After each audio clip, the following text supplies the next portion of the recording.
What's up, crew? Welcome back to the shop. This week we're going to be working on another square body and put another lowering kit on one.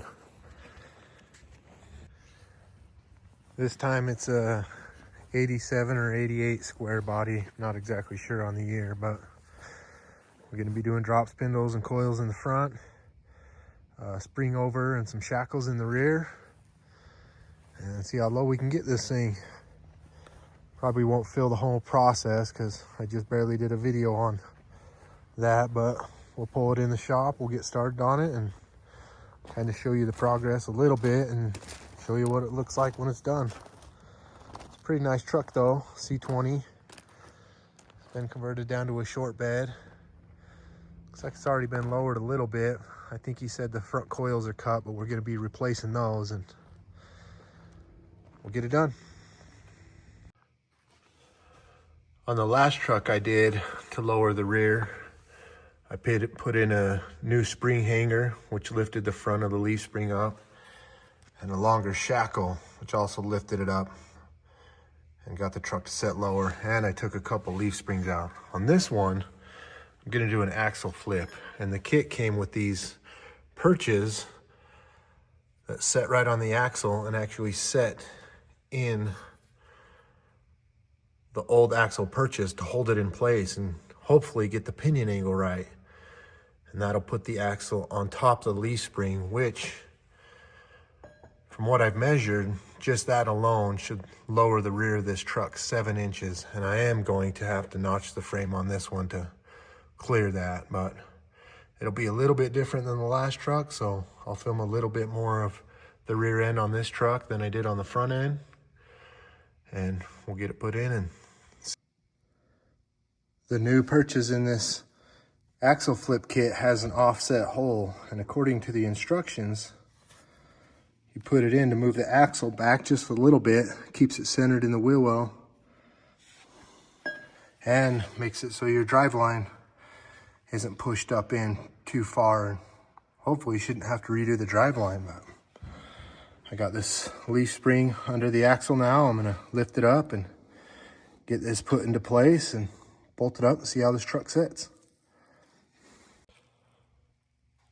I got the axle flip done, got the new perches in, U-bolts and plates, and then I lowered the truck till it came up and the axle hit the bump stop, and then I marked the center of the axle tube on the frame to know where to put the notch in it. So now I'll go ahead and get that notch put up here and get it cut in and welded in place. And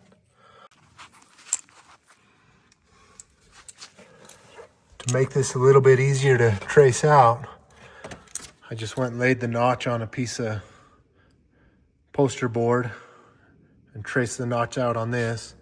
The top of this poster board is where the top of the frame is, and so now I can just stick this up here, level it with the top of the frame, and then mark it. It'd be a lot easier to mark with this poster board where I need to cut than trying to hold the notch up here and marking it.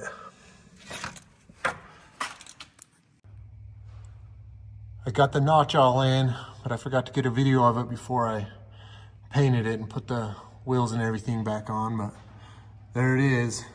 This is a bolt-on kit, but I just feel it's a little bit stronger welding it, so I welded it in and I used the holes where it would have been bolted to do some rosette welds, but it's in, everything clears good.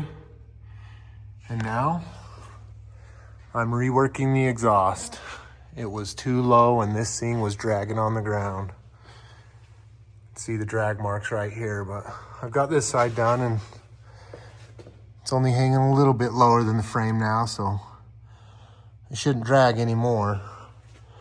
I didn't do the best job on this exhaust because it will be coming back later and getting a full exhaust done on it with some headers. So this will do for now and get the truck going so the guy can go out and enjoy it. I'm gonna get this exhaust finished up and we'll get this thing back off the lift. Well, we saved another one from altitude sickness. We've got this one lowered down where it needs to be.